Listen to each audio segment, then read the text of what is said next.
Hi guys, welcome back to my channel. My name is Ariana. If you're new, just go ahead and hit that subscribe button. I make student teacher related videos, college student related videos, my journey to becoming a teacher. I make vlogs, tips, hauls, and so on.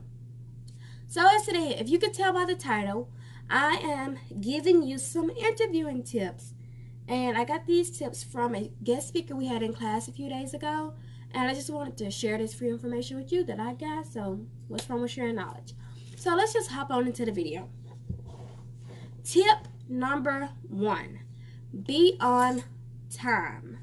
Why would an interviewer hire you if you were late to the interview? They don't want to hear you come in with an excuse, because if you come in with an excuse, they just already know that you're going to come in with multiple excuses when they hire you. So you want to be at least 30 to 40 minutes early. So if you have any car troubles, you will be able to figure those out, catch another ride, or anything that could happen.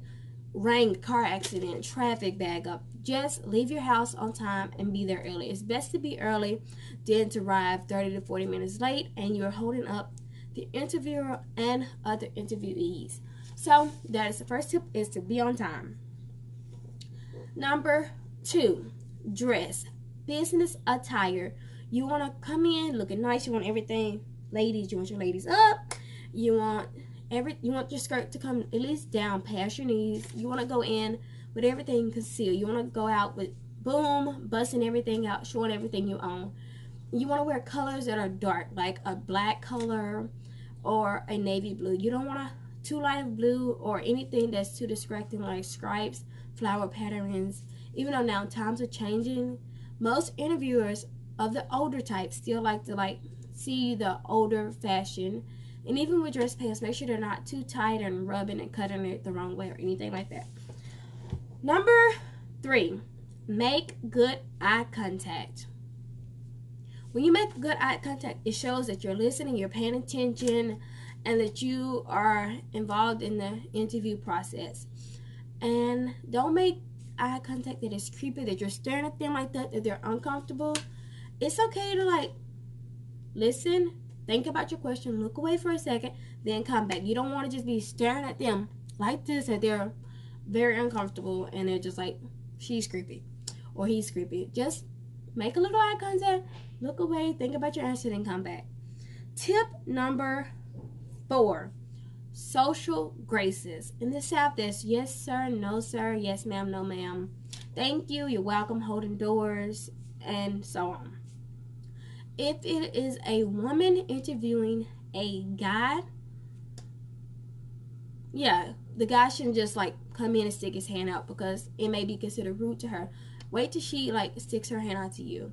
And if you're unsure about the seating, when you go in and you're both standing, kind of wait till they sit, and then you time it together, so you won't just be going in, sitting, and then they're still standing. You don't be rude. You just want to let them welcome you into, it's like their home and you're a guest. So treat it like that and treat their space with respect. Number 5, use good vocabulary. Don't go in there using grammar like you haven't been taught correct English. For me, that's saying y'all, ain't, words that we use in the South. So it's you all, and I don't even know what the word for ain't is, because ain't is not a word. Number 6, you want to go in with good physical health and appearance. Please, if you're sick, do not go to the interview. You don't want to go in there with the flu, contaminating everybody. Please call in advance and be like, hey, I caught the flu, I don't want to spread it to your company. Is there any way we could reschedule this interview? And also the appearance. You want to go in, you want to be well groomed, you want your hair done, you want to be smelling nice, you want to look 30 minutes like you've been out the shower for 30 minutes and you've been just chilling at home. You don't want to go in smelling up the place. You want to smell nice, you want to look nice, and you just want to have a good first impression. Number 7, grades are important. As a person fresh out of high school or even college, that GPA matters. Why would somebody want to hire somebody with a low GPA? So at least a 3.0, and that's good, because in your resume it's going to be at the top, and some people put it at the bottom. But even when they do request your transcript, if you lie on their resume, it's going to show on the transcript. So be honest with your GPA, because lies do come back to haunt you. And just try to keep your grades up so you won't have to lie about it. Number 8, be well-rounded. Being well-rounded is being aware of what's going on around you, in your neighborhood, on TV, in the news. So if the interviewer was to ask, hey, what's our rating on the news with our loss of teachers? As a teacher, you should be able to like bring it up. Like, hey, I saw this on the news overnight. Y'all are lacking 300 teachers, and I can help you by becoming one of your teachers. And I have some friends that graduated, and they're looking for teacher jobs also. So being aware of your like news, being well-rounded, and being able to help out the job and know what's going on. Number 9, work experience related to the job. You want to put that on the resume and put it at the top. You don't want your work experience at the bottom. So if I worked at a daycare 2 years ago, and then last while I was working as a waitress, and I'm applying for a teaching job, I'm going to take that daycare experience and put it above the waitress experience, because they don't care about that. They'll look at it, but they want to know my experience as a teacher and working with other teachers in the profession. Internships also count as job experience. So my internship from this summer will be right up there with my daycare experience. Number 10, knowledge of the company or place of work you're applying for. So after you get the interview and they call you, you want to sit down, you want to Google them, you want to know their mission statement, you want to know their logo, you want to know how many people work there. You just want to know everything about the company there is to know. So if they was to ask you a random question, be like, hey, what's our mission statement? Hey, what do we stand for? How many students do we have? You will be able to like just pop out the questions, not in a weird way, but in a way that you've studied the school and you have knowledge of them. Number 11, be confident. You don't want to go in there scared. You want to go in there, sit up straight, use your voice, and talk to them. Don't just be like short answering them. Just like speak. You've been to school for this for 4 years. Why are you scared now? Just come in confident. Show them that you're confident, but not overly confident that you're in there bragging or like, hey, I'm better than you. But you want to be confident. Number 12, have extracurricular activities on your resume, or even sometimes they ask for them on the job application, or be able to talk about them, because they want to see that you are able to work with team. They want to see that you were involved in school and you just weren't like sitting around doing nothing. Band, basketball, soccer, SGA, the Student Government Association, anything that's involved that you can be involved in. Even if you weren't involved in a lot, even sororities count. Like, you just need to have at least one thing to put down. Number 13, communication. Did you know there are 3 types of communication? I'm going to tell you the 3 and the percentage of them. The first one is verbal communication, and that's 7%. 7% of what I'm talking is just 7%.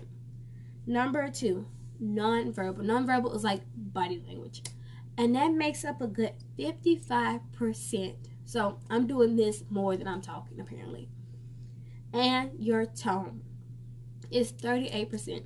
So the way you say something can really change how you say it. For example, if I was to go, oh my goodness, I'm so excited to go to prom. Do you think I'm excited? As if I was to go, oh my goodness, I'm so excited to go to prom. My voice went up a notch. My shoulders are open and I appear to be happy. As before, I was slouched over with like a down face. And my voice was like down. So, it depends on you. In some interviews, they may have like a person to the side who's just watching body language through a like glass window, and a person who's talking to you, and at the end they may compare notes. And they actually do that in the interviews. Number 14, be willing to work hard, come early, and leave late. Just like with your interview, you want to be there early so that they can see you like, hey, she came to the interview early, hey, she's at work early.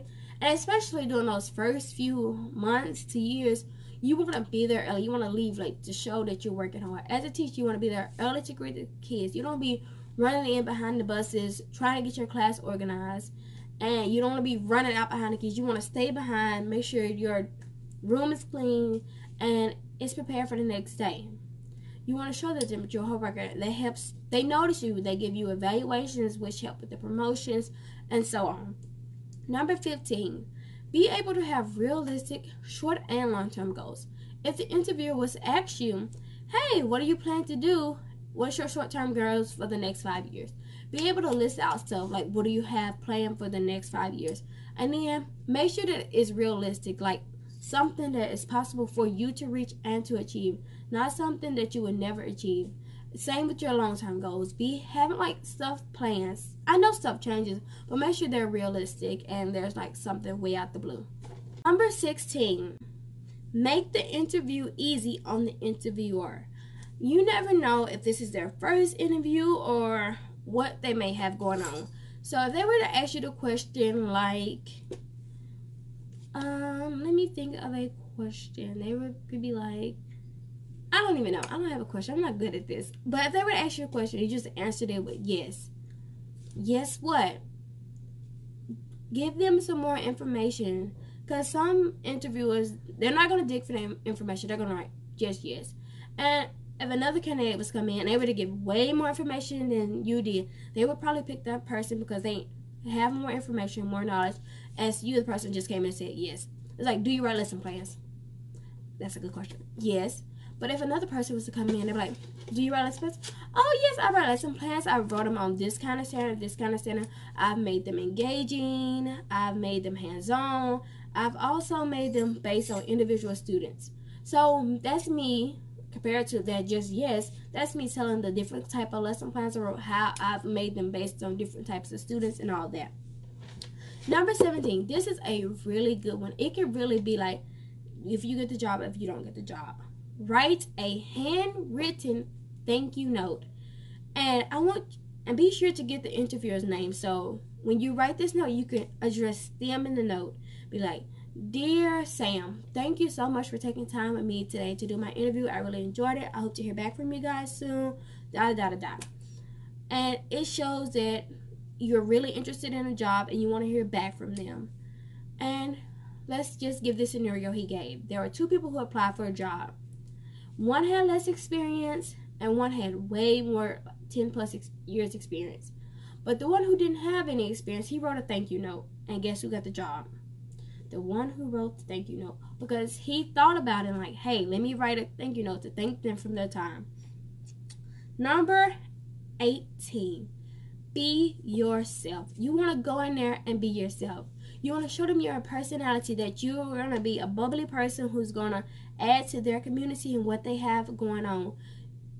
If you're a grouchy person, I don't even know what to say about that. But just go in there and try to like liven it up a little bit, because you don't want to be going in there pretending to be somebody you're not. Then a few months down the line, you're a totally different person. They don't even know who you are, and they just like, why did we hire her again?